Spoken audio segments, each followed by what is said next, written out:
Сайн байцгаана уу? Дасгал хөдөлгөөний ач холбогдол болон судалгааны үр дүнгийн мэдээллийг хүргэе.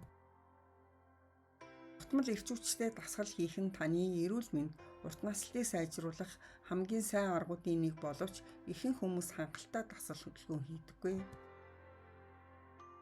Дасгал хөдөлгөөн нь эрүүл мэндэд эерэг хамааралтай юм. Биеийн тамирын дасгал нь эрүүл мэндийг дэмжих, хадгалах хамгийн чухал арга замуудын нэг юм. Дасгал хийх нь зүрх судас, тархины сүнсний өвчлөл, чихрийн шижин, таргалтаа сэргийлэх, сэтгэл санааг тайвшруулах, тэрч байтугай хорт хавдрын янз бүрийн эмчилгээний үр нөлөөг нэмэгдүүлэх зэрэг давуу талтай болохыг олон судалгаа харуулж байна. Эрдэмтдийн судалгаагаар өдөр бүр 3 удаа 1 минутын турш эрчимтэй дасгал хөдөлгөөн хийх нь таны нас барах эрсдлийг бууруулдаг болохыг судалжээ. Жишээлбэл алхах, шатаар өгсөх, гэрийн ажил хийх гэх мэт өдөр бүрийн хийх үйлдэлүүдийн хурдыг нэмэгдүүлэх хэрэгтэй. Австралийн Сидней их сургууль, Оксфордын их сургууль, Их Британий их сургуулийн хамтарсан судлаачид дасгал хийдэггүй 25,000 гаруй насанд хүрэгчдийн өдөр тутмын биеийн хөдөлгөөнд хийсэн дүн шинжилгээг гаргажээ. Судалгаанд дунджаар 61.8 настай дасгал хийдэггүй өндөр настнуудад чиглэсэн дүн шинжилгээ хийсэн байна. Судалгаагаар өдөрт 1-2 минут дасгал хийдэг болон огт дасгал хийдэггүй бүлгийн нас баралтын түвшин хэр ялгаатай байгааг харуулжээ. 6.9 жилийн турш хяналтанд хамрагдсан хүмүүсийн дунд 852 хүн нас барсны 266 нь зүрх судасны өвчнөөр 511 нь хорт хавдраар нас барсан байна.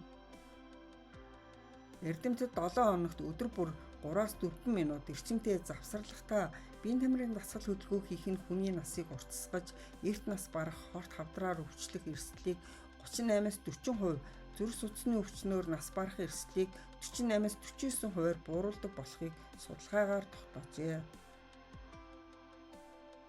Өдөрт 1 цаг гаруй дасгал хийдэг хүмүүстэй харьцуулахад 1-2 минутын дасгалыг 2-3 удаа хийдэг хүмүүсийн хооронд мэдэгдэхүйс ялгаа гараагүй байна. Сайн дурахны 89 орчим хувь нь өдөрт дунджаар 8 удаа 45 секундын турш богино эрчимтэй завсарлахтаа дасгал хийсэн байна. Судалгаанаас харахад өдөрт 3-4 минут богино хугацаанд дасгал хийдэг оролцогчид дасгал хийдэггүй хүмүүстэй харьцуулахад эрүүл мэнд илүү сайн байдаг. Ялангуяа өдөр тутмын дасгалын үргэлжлэх хугацаа давтамж нь бүх шалтгааны улмаас эрт нас барах, зүрх судасны өвчин, хорт хавдар зэрэгтэй бараг шугаман хамааралтай байгааг харуулжээ. Энэ нь өдөр тутмын үйл ажиллагааг эрчимжүүлж, дасгал хөдөлгөөнөөр эрч хүчийг ашиглах нь эрүүл мэндэд ихээхэн ач тустай болохыг харуулж байна гэж мэрэгчлэтнүүд онцллоо.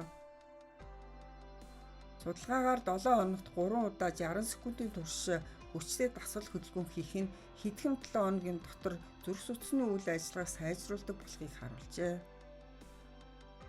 Энэхүү судалгаа хийснийхаа дараа өдрийн цагаар хэр олон удаа хүчтэй дасгал хийдэг, тэр дундаа хэдэн минутын турш хурдан алхдаг талаараа илүү ухамсартай болох болно гэжээ.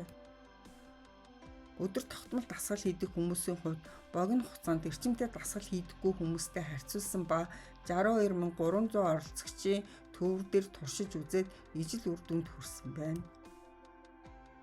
Тиймээс өдөрт 3-4 минут богино эрчимтэй завсарлахтаа дасгал хөдөлгөөн хийх нь насыг уртасгаж, эрт нас барах эрсдлийг эрс бууруулдаг гэж эрдэмтэд дүгнэжээ. Хэрвээ эдгээр жижиг дасгалыг илүү эрч хүчтэй хийвэл өдөр тутмын хэвийн дасгалууд нь өндөр эрчимтэй интервалын сургалттай адил үр өгөөжийг хүртэх боломжтой гэж судлаачид хэлэв. Тиймээс энэ нь тогтмол дасгал хийдэггүй хүмүүст онцгой ач холбогдолтой юм. Энэ нь ажиглалтын судалгаа бөгөөд шалтгаан үр дагаврыг нь шууд тодорхойлох боломжгүй гэдгийг эрдэмтэд онцлсан байна.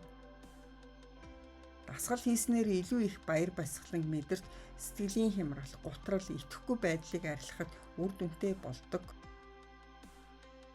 Бага сууж илүү хөдөл. Анхаарал сонссон та бүхэндээ баярлалаа.